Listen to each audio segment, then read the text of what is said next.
making some witchy bubble bars, lush inspired spiritual baths for you guys today. Okay, so this is going to be inspired by the Lush bubble bars. And if you don't know what a bubble bar is, it's like a solid little bar that you crumble under running water and it creates bubbles in your bathtub.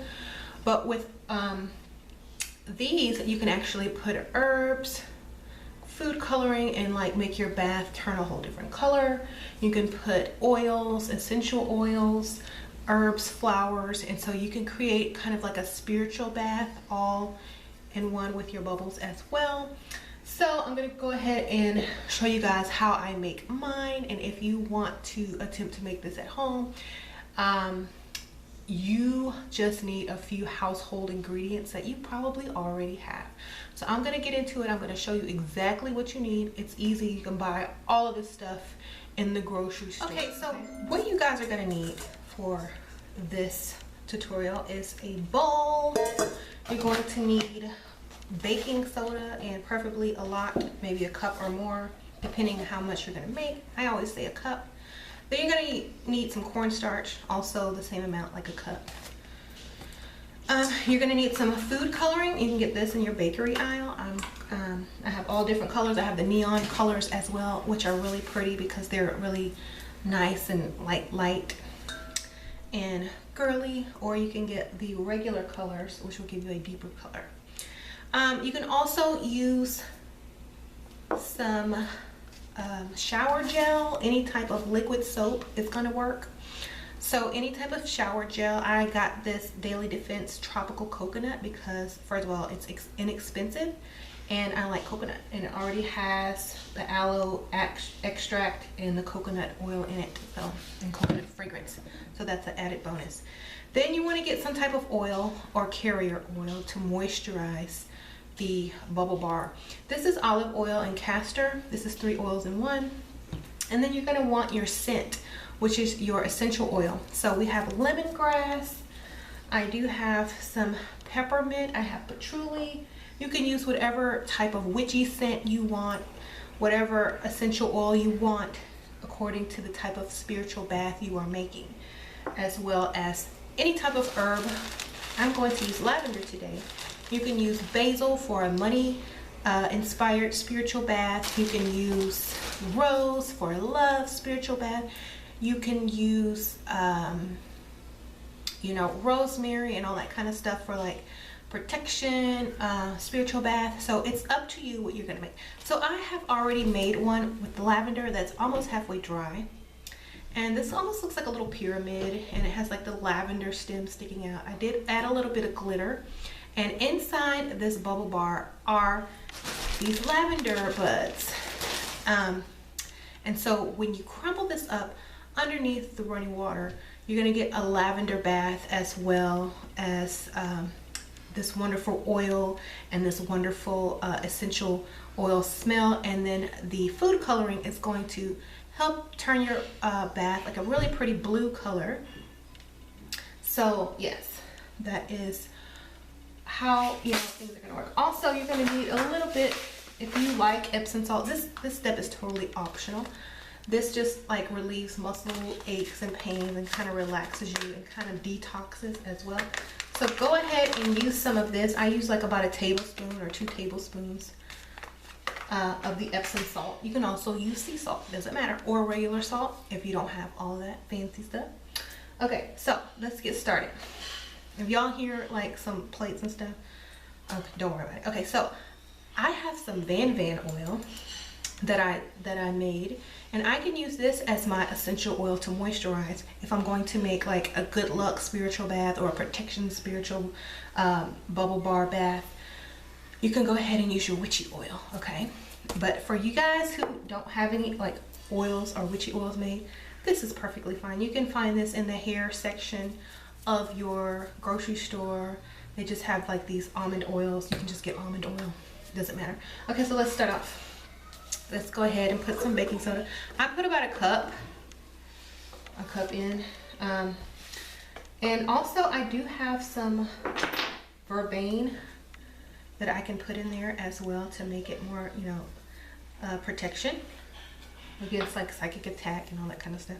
So it's basically what you want to do, you know. So I'm gonna go ahead and put some cornstarch in the same amount. I do have one already open, so I'm gonna use that one. So let me just show y'all what I'm doing. It's the same amount as the baking soda, so about a cup.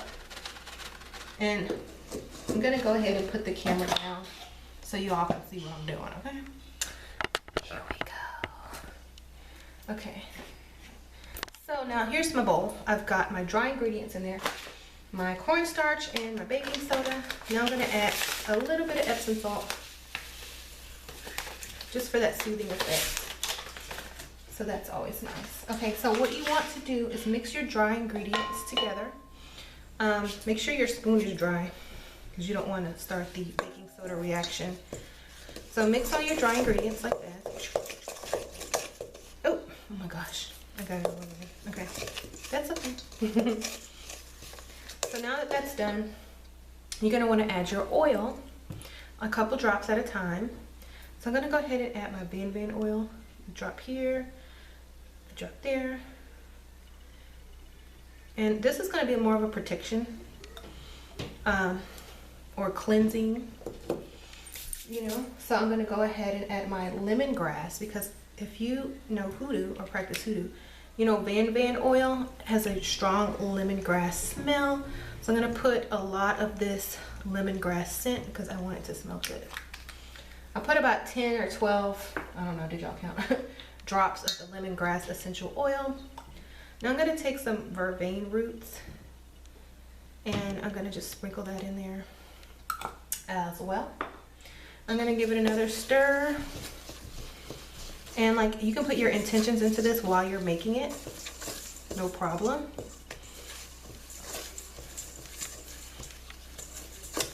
Okay, now that we have that mixed up with the oils.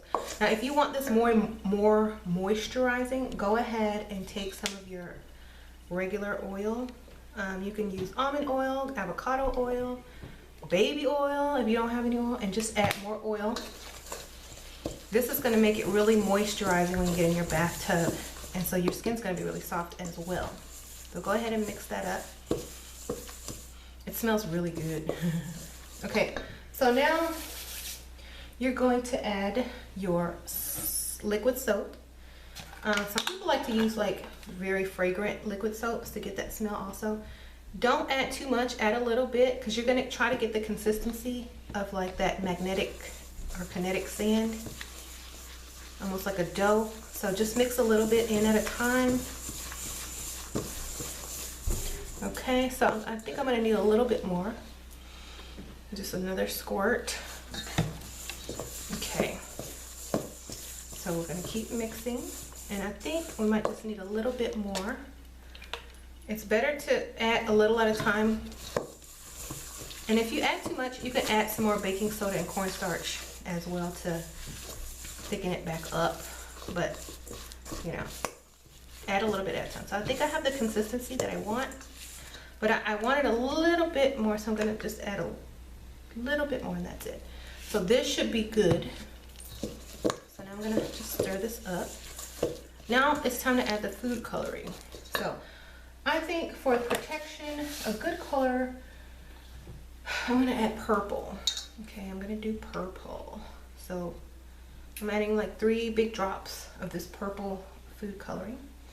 And if you want, at this point, you can get in with your hands and add and like squish it up together. You can add more. I'm going to add some lavender to this as well for calming, you know, for calming bath as well as protection. And also it smells really good. And if you like, you can also add more essential oils if you want to mix the fragrances, but I think I want to keep it with the lemongrass and lavender smell. So just mix really good. You can get in there with your hands. And also, if you don't have herbs, go to your tea section and you can get like lemongrass tea, break open the bags. There you go, you can get herbal peppermint tea, rip open the bag, dump it in there, and there's your herbs. Okay, so now what we're gonna do is, I have wax paper. Lay out your wax paper in a little square, get some baking soda, and kind of put some on your wax paper like you would if you were baking cookies and you wanted to put out dough. You don't want your dough sticking to your wax paper. So you're gonna put out, I'm just gonna go ahead and start mixing this with my hand because, oh, I have to put some baking soda on my hands too, as well as on this parchment wax paper. So, gotta get that step in. So now, as you can see, I'm gonna get in there with my hands and go ahead and squish this together. Now this can make a couple. You can free form these, or you can use a mold, a soap mold, a bowl, a little, this is the top to a cupcake holder. You can make a dome, but I like to make little pyramids or little domes. So I'm gonna go ahead and like squish this up and get all the food coloring to be equal, and I don't want to see any like white. It's okay if there's a little white, but this is how you like really get the consistency of the color to get purple. You just go ahead and keep mixing, and now you have like a dough. So I'm gonna move you guys over here to my parchment paper. I don't know if you guys can see that. Okay, yes. So now what you're gonna do, you're gonna put this down, and you're gonna you can cut it with a knife and make like little cookie shapes, or you can form them like little pyramids or domes like this. And a lot of people like to stick a herb out of the top. I believe Lush does have one like that, where they have the lavender stem sticking out of the top. So you can do like that and just have this little cute pyramid shape. And like I have like a lavender stem I can stick in there. That helps the smell. A little lavender stem. And I can push a little bit of more of the herb on top so that you can see it, so that you know what's in it, you know. And then sort of reform it. And then you set this out for like maybe a day and it's dry, and then you can use it. And I'll show you guys a demo of how to use a bubble bar after I let this dry. Okay, now we're going to show you how to do it in a dome. So get you a half, it could be a bowl or anything, just stick it in there and kind of press against the wall and fill it up like this. And you can even put some glitter in this if you wanted to, but I don't, because these are spiritual baths and they're more witchy and herby. And so I want them to be like, you know, more natural. So I'm just going to pack this in there and let this sit for a few hours and maybe a day, and this will pop right out and you'll have a dome-shaped bubble bar. And this is good for a giant bubble bath, or you can break it in half for, you know, you can use it for 2 baths. But this is a spiritual protection as well as a calming bubble bar. So this is going to be really nice. These are really good gifts to give, and let me show you a demo of how they work. I'll be right back. Okay, you guys, so here's a demo of one of the bubble bars that I've already made, and I'm just going to break it up in the sink and show you guys how it works. And it makes just a bunch of bubbles. And you go like this in the bath, and there's your bubbles. And if you have herbs and all that good stuff in it, your herbs will come out, your essential oils, and the oils that you put in will be in the water as well. You have a nice witchy bubble bath. So thank you guys so much for watching, and I'll see you guys later. Bye.